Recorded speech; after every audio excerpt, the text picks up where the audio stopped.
Buenas tardes, bienvenidos y bienvenidas a una nueva emisión de Educación y Cultura, el programa del Sindicato Único de Trabajadores de la Educación del Valle del Cauca.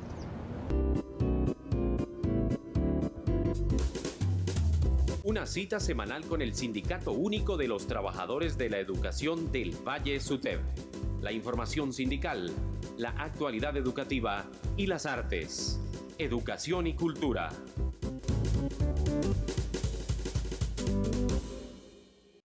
Con jornadas de reflexión sobre las condiciones, problemáticas o necesidades de la escuela y los elementos que aportan y dificultan el proceso educativo, los docentes se declararon en desobediencia civil ante el Día E convocado por el Ministerio de Educación.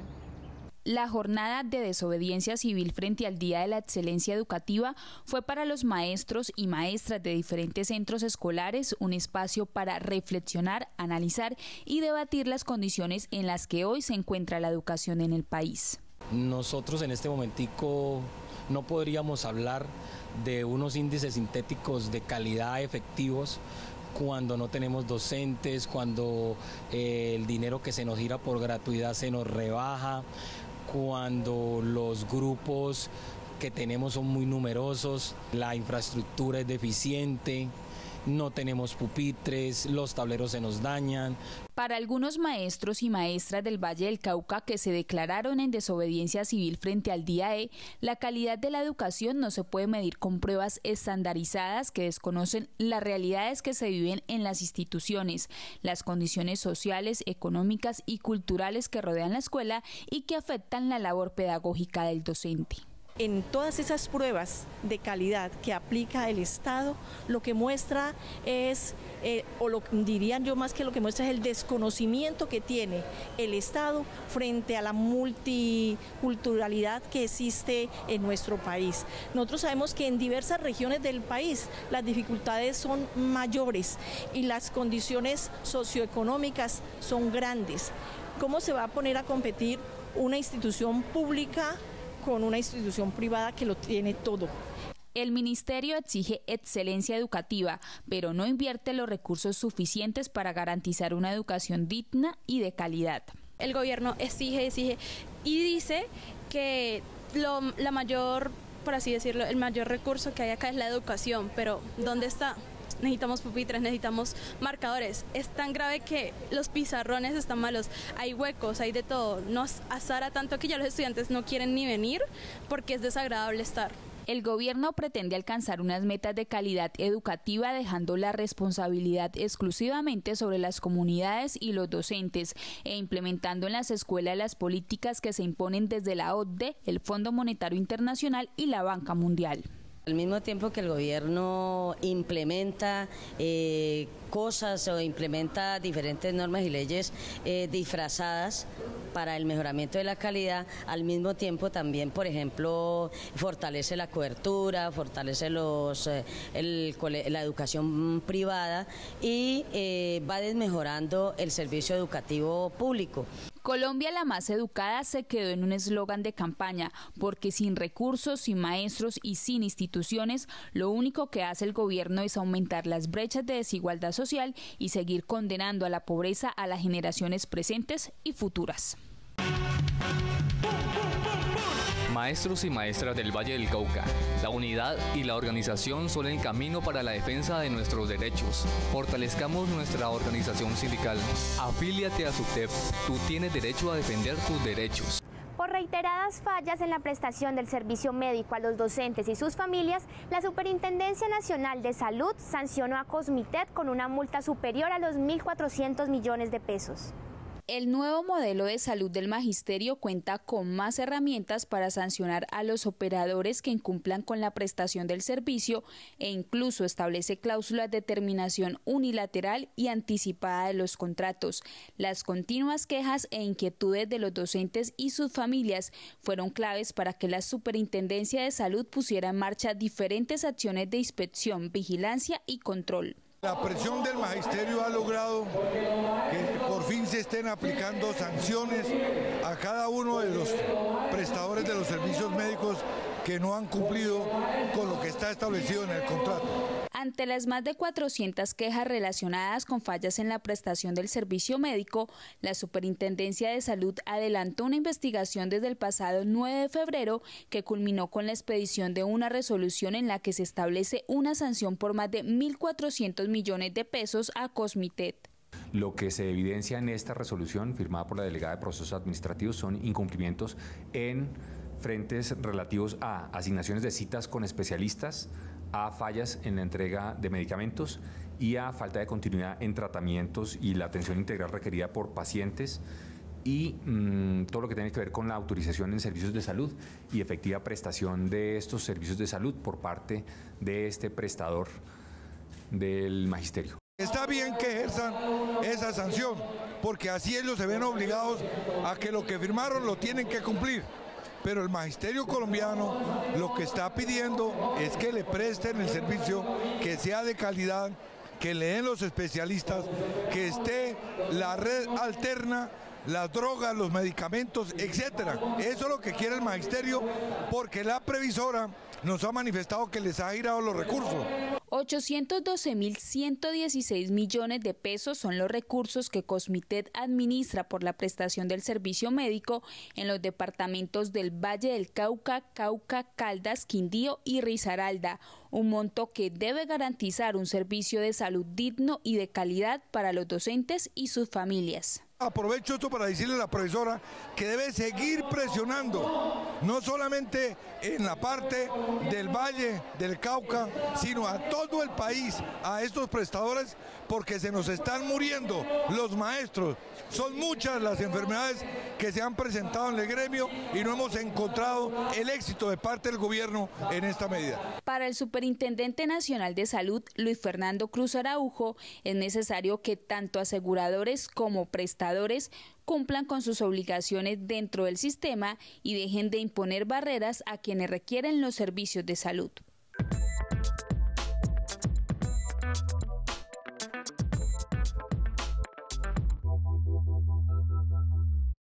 Mientras el gobierno deja sin asignación académica a los docentes, promueve el hacinamiento escolar, recorta los recursos de la gratuidad y financia la educación privada con dineros públicos, insisten que los maestros deben impartir una educación de calidad. Las decisiones unilaterales que el gobierno ha impuesto en las instituciones educativas de Cali las ha llevado a una crisis que amenaza la estabilidad laboral y viola los derechos de los maestros.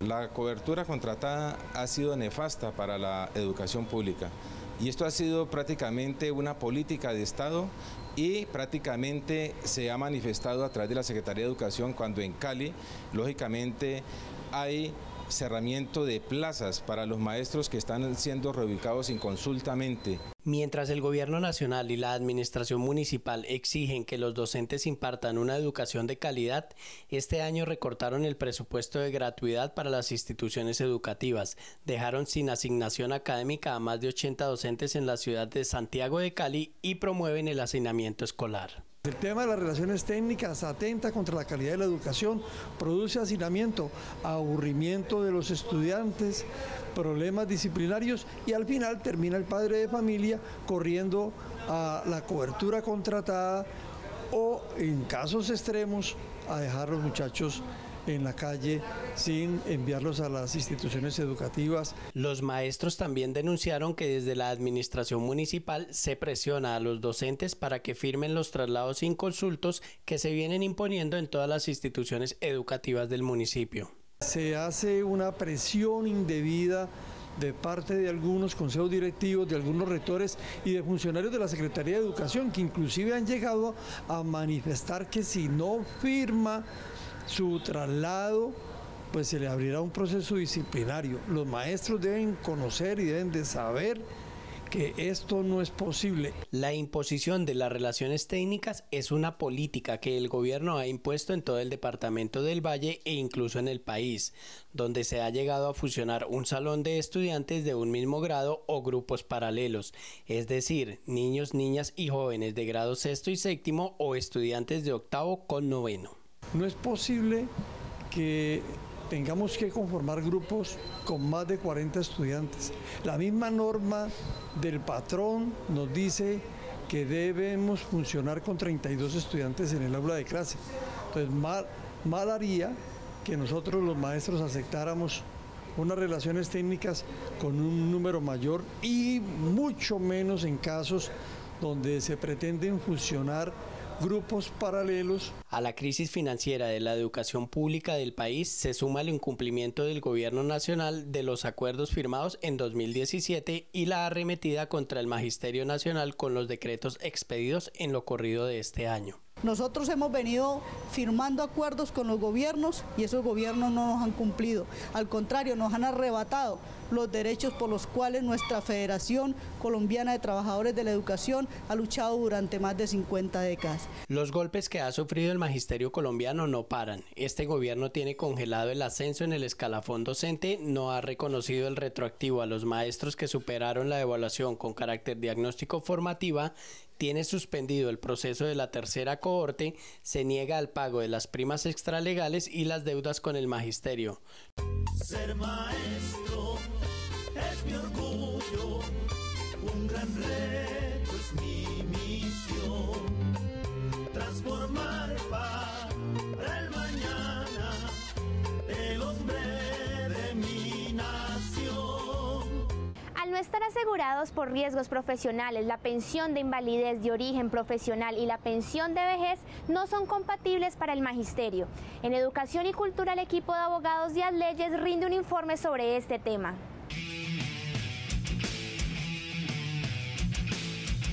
Un tema que lo comentamos hace algunos programas tenía que ver con la posibilidad de que docentes que ya han adquirido pensión de jubilación y que por esa protección legal que tienen pueden recibir su pensión y seguir trabajando, los maestros de la antigua carrera, cuando estando pensionados adquieren una enfermedad laboral o un accidente de trabajo que los incapacita con más del 50%, ellos tienen derecho a recibir una pensión de invalidez.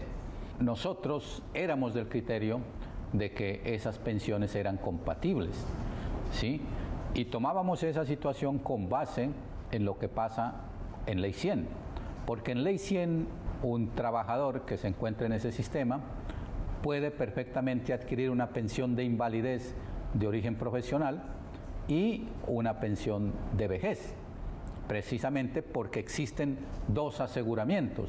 Uno es el aseguramiento general y el otro es un aseguramiento especial por riesgos laborales. Sin embargo, aquí ha evolucionado la jurisprudencia y tenemos que decirle como una mala noticia que el Consejo de Estado ya ha emitido varias sentencias respecto al caso de los maestros y lo que dice el Consejo de Estado es que en el caso específico de los maestros estas pensiones no son compatibles. Es decir, que el maestro que se encuentra en una situación de esta tiene que escoger una de las dos pensiones, o la pensión de jubilación o la pensión de invalidez de origen profesional. Esta situación se da por algo que pasa con el magisterio, y es que los maestros en general, tanto los de la antigua carrera como los de la nueva carrera, no tienen un aseguramiento por riesgos laborales. Ahí hay un gran vacío que tiene que empezarse a estudiar a fondo para que los maestros reciban la protección en riesgos laborales, y por esa situación el Consejo de Estado prácticamente dice el maestro tiene que escoger entre pensión de jubilación y la pensión que se puede originar en un accidente o una enfermedad laboral. Esta es una mala noticia, hay demandas en curso, todas las demandas de estos casos que han llegado al Consejo de Estado están siendo falladas negativamente. Es una situación que tiene que revisarse de manera legal, pero es hora también de empezar a proponer cuál es el aseguramiento de riesgos laborales que deben tener los maestros, que hoy no lo tienen.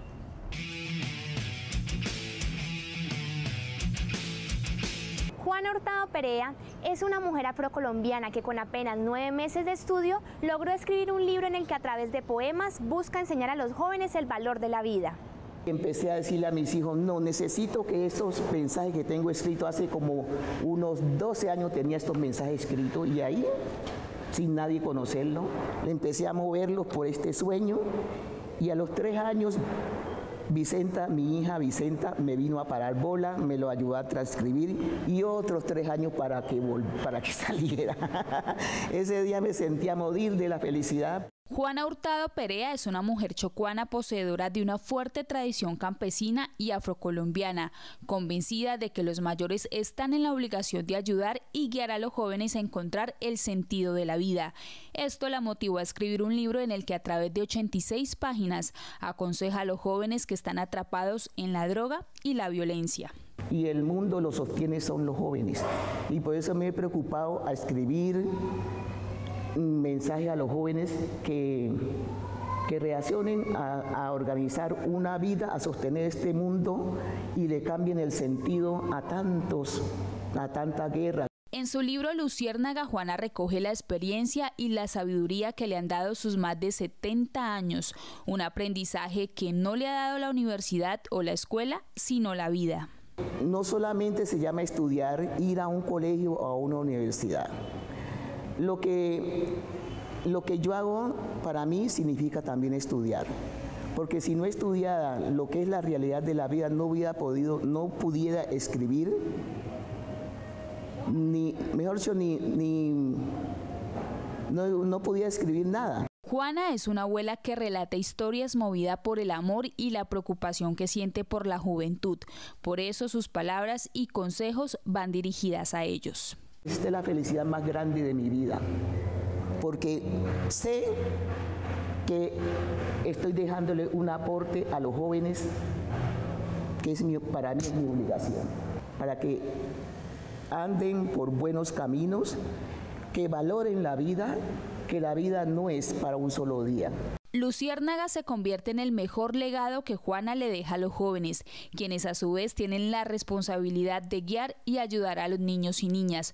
Son sus reflexiones y aprendizajes los que seguirán iluminando los caminos más oscuros por los que a veces se debe recorrer la vida. Yo creo en la vida, creo en los demás, creo que este cuento hay que lucharlo por la gente, creo en un país en paz, creo en la democracia, creo que lo que pasa es que estamos en malas manos, creo que esto tiene salvación. ¿Cuáles son las transformaciones que requiere el país? ¿Qué ofrecen los candidatos a la presidencia?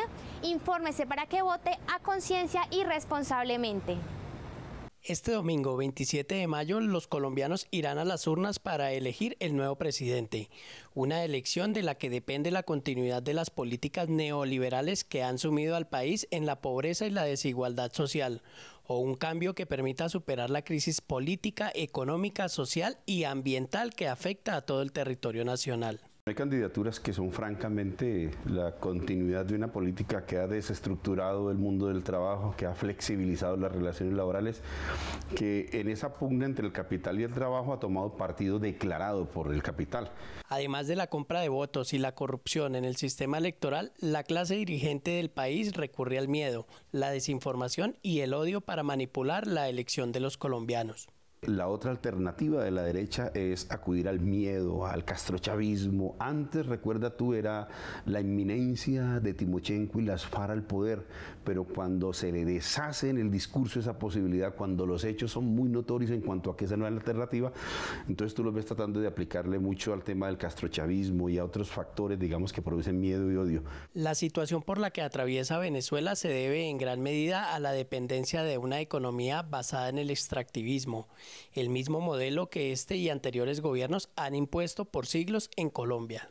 Es posible que se parezca más el modelo de Uribe y de Santo al que ha funcionado en Venezuela en un buen periodo de su última historia económica, por cuanto ambos son altamente extractivistas y dependientes de las materias primas. Una economía como la nuestra, basada en el modelo extractivista, ha rezagado el campo como un motor de desarrollo para el país, ha destruido la naturaleza, ha precarizado las condiciones laborales y ha generado riqueza para el capital extranjero, mientras aquí solo queda pobreza.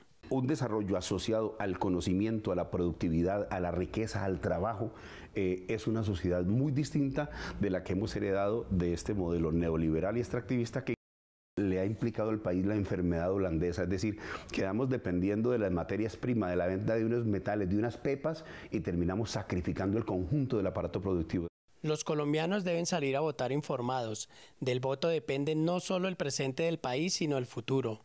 La indignación no se puede quedar solo en las redes sociales. Han sido muchos años gobernados y engañados por los mismos.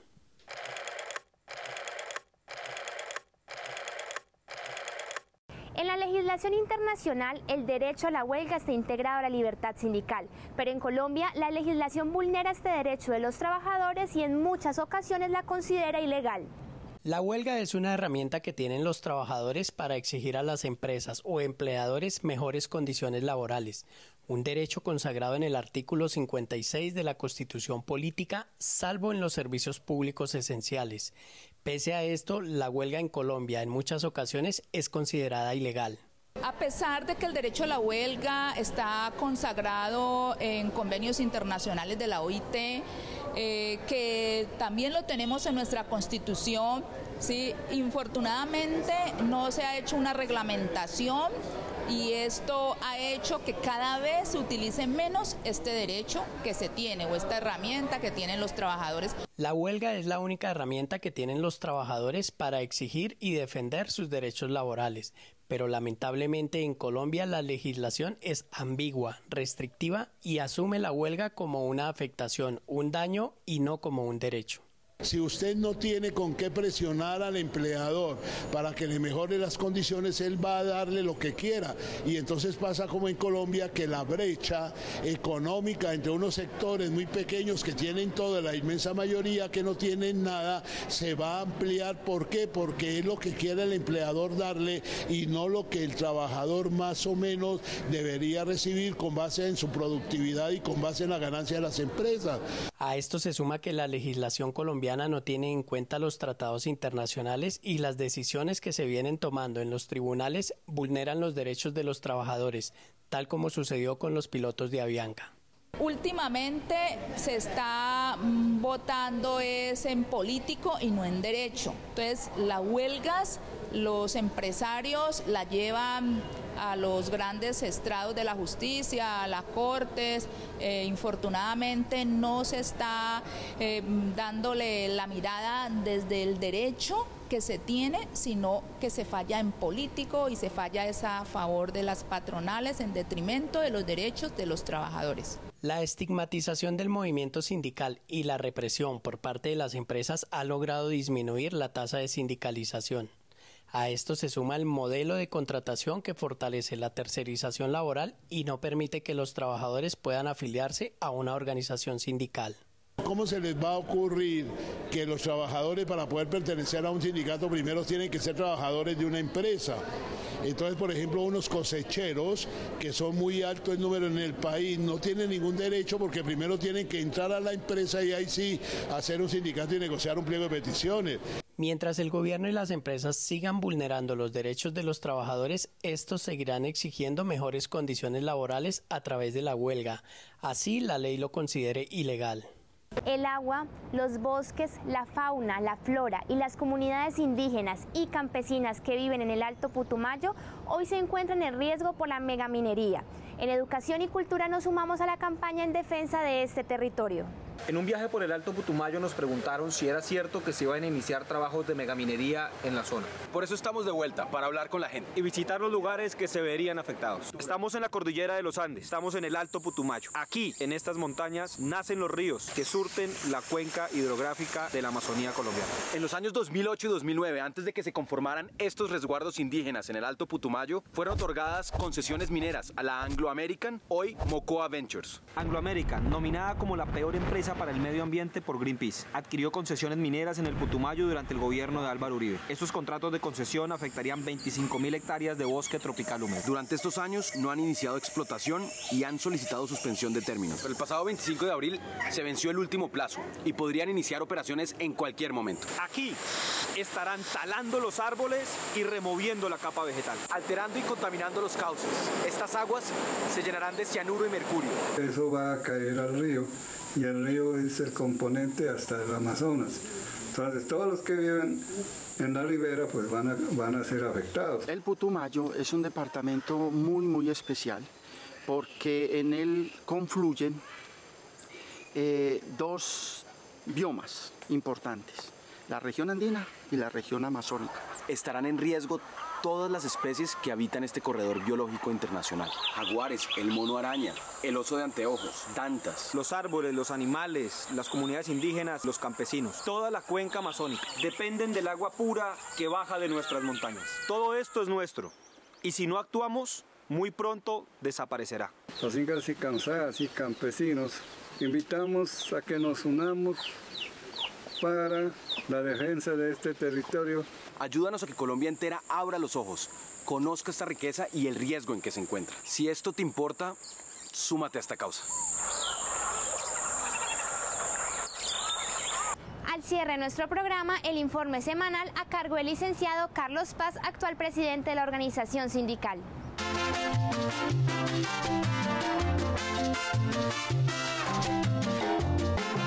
Muy buenas tardes, docentes del Valle del Cauca y comunidad educativa en general. Reciban un cordial, combativo y fraterno saludo de parte de la Junta Directiva. La semana anterior, el día 16, el Ministerio de Educación salió con el Día E, Día de la Excelencia para el Ministerio. Nosotros, en la Federación Colombiana de Trabajadores de la Educación y en SUTED Valle del Cauca, como organización sindical crítica y consciente de la problemática de esta educación, dijimos no a ese día E y entramos en desobediencia. Una desobediencia consciente, clara y pedagógica para tratar la problemática real que viven las instituciones educativas de nuestro país. Porque no podemos seguirle haciendo el juego a un gobierno neoliberal que en cambio de invertirle los recursos a la educación, invertirle de verdad en la parte pedagógica, invertirle de verdad en la infraestructura, le miente día a día y tenemos una ministra que miente a la población en general. Nosotros, como organización sindical y como Federación Colombiana de Trabajadores, dijimos con un trabajo pedagógico, serio y concreto, cómo es que debemos de seguir planificando la educación pública para nuestro país, hacer de verdad una política pública en cuestión de educación.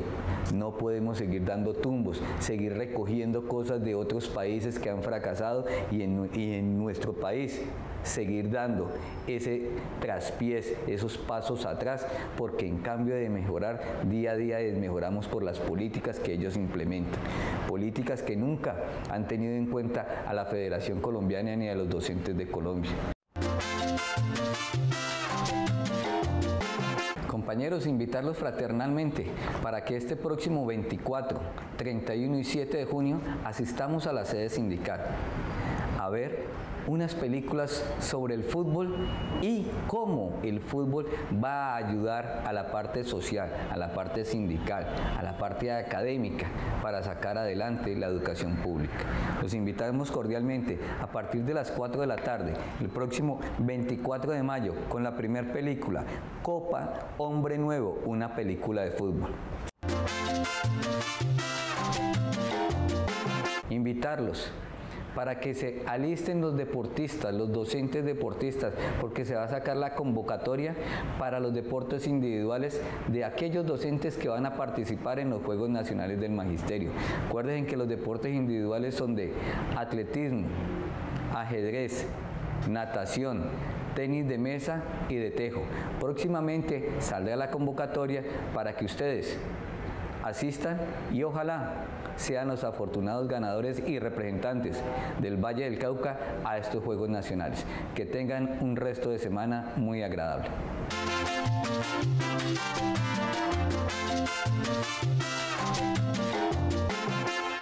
Hasta aquí Educación y Cultura. Recuerde que nuestra cita es todos los lunes a las 6 de la tarde por el canal regional Telepacífico. Usted puede ver este programa por www.sutedvalle.org y seguirnos en nuestras diferentes redes sociales. Hasta entonces.